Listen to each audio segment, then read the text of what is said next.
chà ôi chà đây ô ô chưa ta suối sao bố suối chỉ lúc ta muốn no mắt nè con cá trong kia nhiều bơ lông thả chỗ nhỏ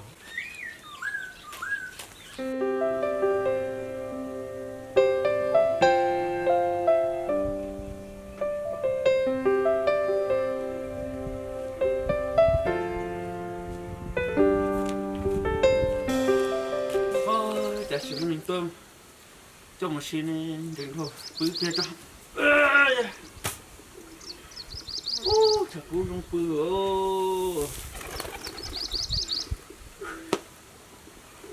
sao đấy một từ hồi thế này từ sao mà lo có tôi đâu tôi bự ha từ tắt tỏ hai na cha tụi tôm pe chủ cứ chơi thế rồi chả cú thòng hết tia bố mình từ tôi cho một xí ha nó hồ đi na cha nó phải tan thông có gì chụp rồi à tôi lại tôi lo chưa tụi tôm pe chủ cứ chơi thì không có thế rồi đấy là nhớ cơ chưa cái tôi giống con đó để có tôi được cũng mất chứ thằng không cũng muốn có à tôi cho thấy không có cơ được thế thế là nó từ nó lột ra từ rung nó từ cái rễ nó xuống từ cũng đông nó em mới cho chỉ có rễ nhá chẳng có dùng cái rễ đó chưa chị cũng mua rồi là nhau hả tại ông thả cho cú ra nên nhập cho thả cú ăn sinh nhật mình có phải nữa đó chị mua mua bay chụp khẩu mà chụp khẩu rồi nó tìm một lần cô nó mất chụp khẩu nó chơi bay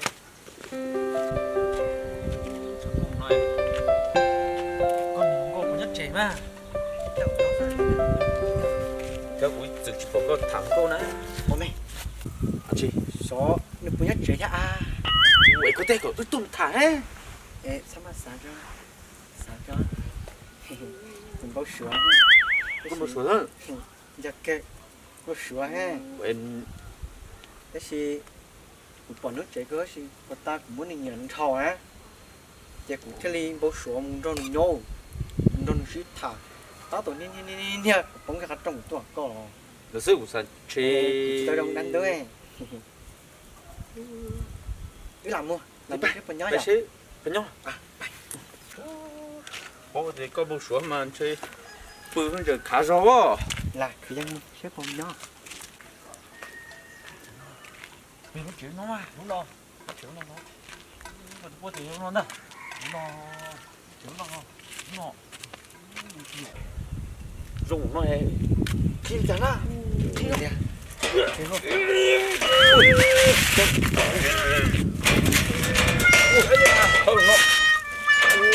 tụi mình nó uống ra nó rồi rồi tụi tì có tiền cao á tụi tì thấu rồi chưa thổi nó chặt lại nè cá số ui cho họ lại nhang rồi thì sao nổ sao thì nó xả ho sao thì chưa kít tổ nổ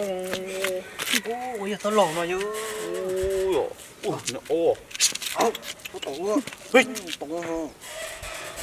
ui sao mà ui chị đó thì chút sau bỏ chén trẻ chứ bay mà làm sao như thế nhở đó thì chứ đó thì chút sai con lá nè đây còn là cái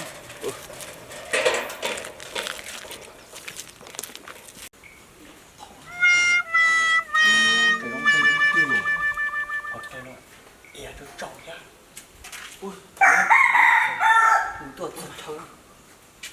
sao tụi mình nhau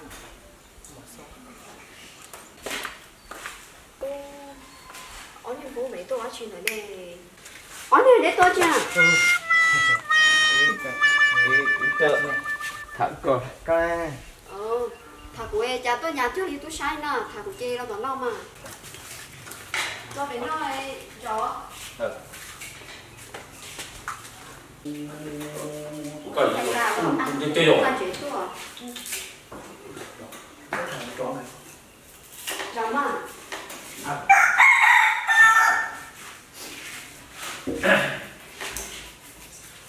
Nếu mà chỉ nói Người thầy có biết sao?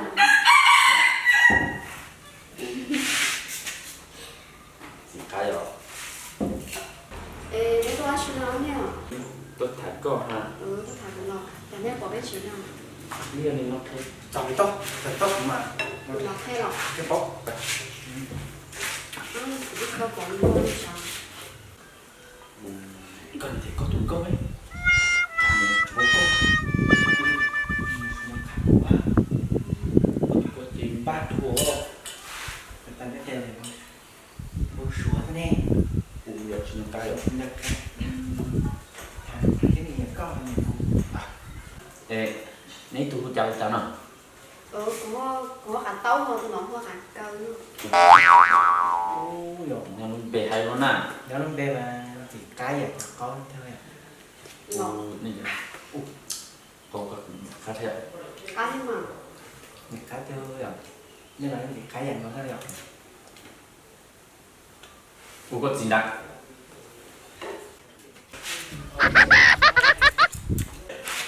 Chứ chỉ còn gì nữa.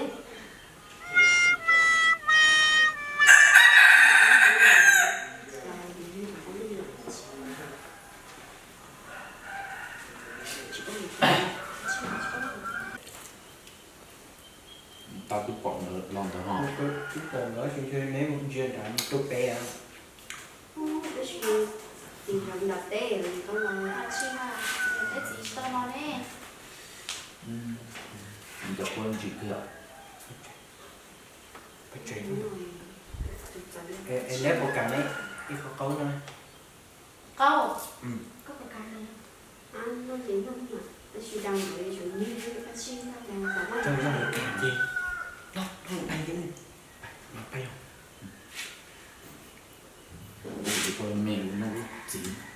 น้องน้อง nó đâu có lọc lắm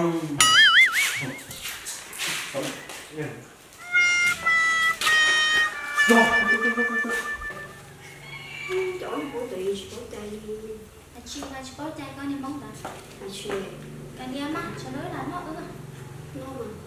Rồi chúng ta tới cái này nó chỉ thì thôi thì vẫn nông được mày.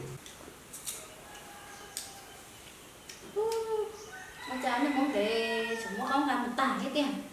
Có bỏ đi mong tảng nào? Chỉ bảo à, một tuần cả tôi, một tao còn ở số 400 là cái này thì bảo thế nào. Chỉ có trai nó đi mong tảng nào. Phải gì mà. Sáng đó nó không đến. Có kiểu được chưa? Tại sao mà nó có cá cơ luôn. Có những món nó nhiều có ngon nhiều. Chị mà. Thả cố là gì tức là những khi khó hiểu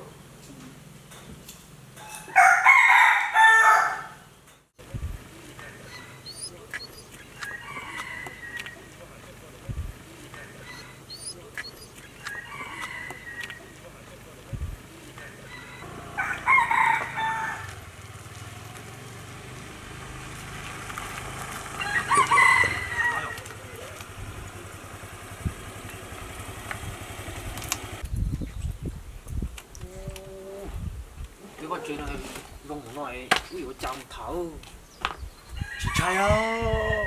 sự cú nó thiết sự tay nó tông của nó chị trai à lỡ chỉ một ưa chỉ bỏ cái nói nó từ này tiểu như săn đà sao không săn đà chị trai à sẽ nó không đứng sau nhiều Chị mà thức có trong trâu kêu không rồi. sẽ sợ nó cũng nhiều Chị nó cũng nhiều nó cũng có nhiều không đâu tiền rồi.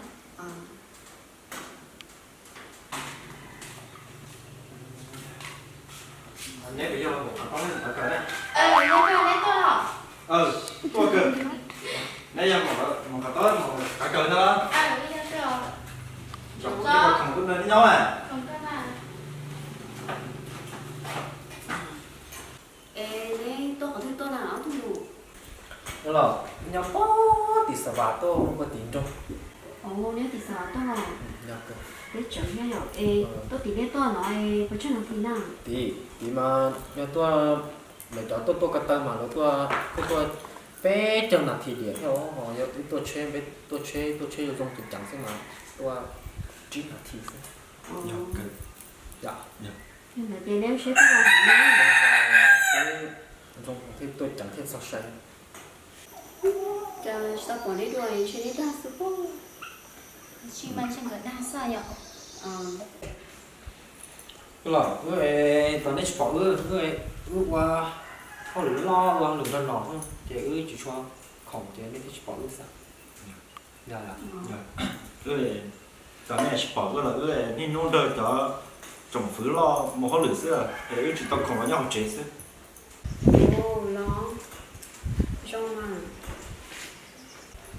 rồi ô chế có hay sao dùng cơ ô trời mình nên lo số cơ rồi mấy chị ấy đó thì nhiều chuyện đó ê chị sĩ à nó nhắc bằng chị cho tôi hay chị sĩ à ê đấy à nhân thì bé mà bé chỉ hè thôi là rồi nên là giờ sợ đi chơi cho sợ coi ha có thế nào nữa là chị số cơ dùng tiền từ phương tao số tiền mà ông không nhận chiều mới nhớ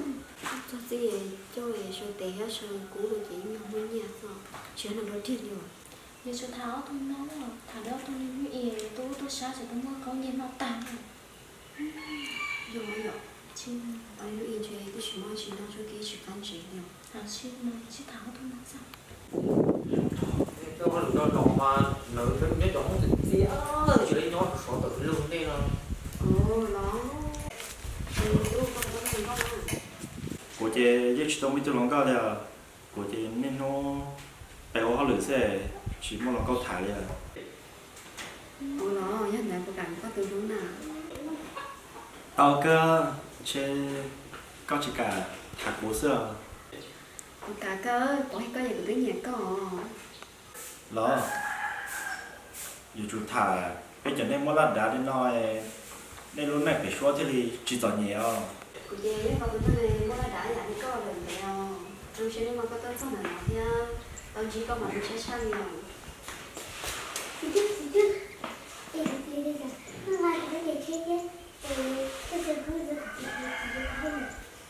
rồi đầu tiên người dùng chỉ bao chi có chế bé bé có chỉ bao chi bé ô được do đó giờ chạy có hay đo đi nữa nè từ từ mình cạo mà có cũng là to giờ chị thì mua củ chỉ tu thiên à tú nếu để chỉ bỏ từ cái tú lại để cho nhưng họ thì còn nếu mà sao thì nga cái tên chế một trâu từ như gì lắm mà chỉ bao à tu mình nhận tại chế mình nhỏ chuột bao chế thế thì tôi hay là sao tụi nó ra mình nhỏ sao nhưng chỉ bao chỉ là tôi là ta lại sao sao sáng đó ồ chỉ theo lửa đó có mua lửa chiều vào nó nè mua lửa mà có thể chỉ nó ô đi mà lo thế này để ho cái tuần thì có bán lửa giờ thì mua lửa đúng không bán lửa một cái to nhưng mà có lo lửa của tôi thì mua lửa nó chè đấy là một chuyện nó nó nhớ thế nào cái đường qua chỉ lấy là có lửa nhỏ mà mua tại suy sao thế đi để có chỉ mua trồng suốt hàng tỷ trồng nó bị lên tầng để treo nợ mà ê tôi nói khổng nợ nó nhớ còn để một chuyện á một trẻ cái nợ ừ cái này không con á đi rồi anh muốn này走去第二啲群多些嘅波，之後對車對啲上面多些啲球場嚟是嘛热早早用，注意，注意，你用你用用啲車對手嚟， tan đi ăn có một cái nó dùng câu khơi giờ cũng một hai thế này cái tụi nó mà vô chỗ cái tụi có hết tụi đắc cổ số tụi nó chúng va xuống tu chúa chị tụi cũng có tôi cũng mình tồi thế bỏ lấy ốc chính nhiều thế lấy mình nhiều một xí thằng cô y hà tù giống này thế này tù giống ông nói trong một tu tàu sẽ bọn tôi ở bên bệnh nha những cho mù tháng câu à chỉ có một khổng tô mù để cá cứ cứ đúng nó nó rò thêm được lấy lấy cớ giờ tại cả thì từ bố cái gì cũng nhưng nó công một đi hòn rồi tôi nhẹ một tháng câu xem nào na nè kia lúc chuyện nó nuôi cũng không có bán mà cũng không nói đi rồi Chị tia, chị biết này thì dấu chuyện đâu sẽ bây giờ chuyện này có là phải chịu bấy thứ năng kìa giờ tay nếu bây giờ chuyện giờ tay nếu bây giờ chuyện không chỉ là do sang đạp không sang đạp rồi chưa có cái một cứ giờ bài ở đâu nữa ở đây đâu trong một số chuyện các ở đâu nữa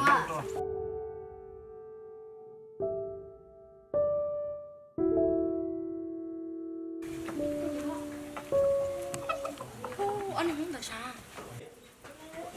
nhỏ thì nó mà bà liệu chuyện nó bắt đầu rồi thì nó tung ra sẽ không được nữa chứ có tính nó thì nó chuyện thì nó chỉ tua rồi rồi chị tụi nó sập rồi chị nên sẽ là không chết anh nhá ôi dồi chả nên nó có số là có chuyện nó nè giờ cờ như nó bỏ lúc cái chuyến lưỡi nó yêu chạm đấy mình không có thả mà sao thế chạy hai cái bó tôi nói thế này chạy hai cái tuần tra thế này à ô tụi nó câu này thứ nhìn nhẹ cô lo thứ nhìn nhẹ này sẽ cho nó có cái cái chữ lưỡi thì vừa trả luôn của tôi riêng của tôi nhìn nhiệt của ấy đi à cái bao nhiêu tự nhiên một thả mà chạy chạy nó ngọt thế nó chị cái này mà thả luôn chứ nó chỉ đứng bao số xíu đây xíu lưỡi nó số xíu xương nó chạy là bố nó hay là xăm một trái tao không hiểu ô tao một thầu bơ mà nó thì cái đó phải chế à không chế ha cho họ tao một thầu này chỉ thả cổ các xe thì chỉ xe à ô nhỏ là chỉ cá xe một chế bơ họ rất dăm mà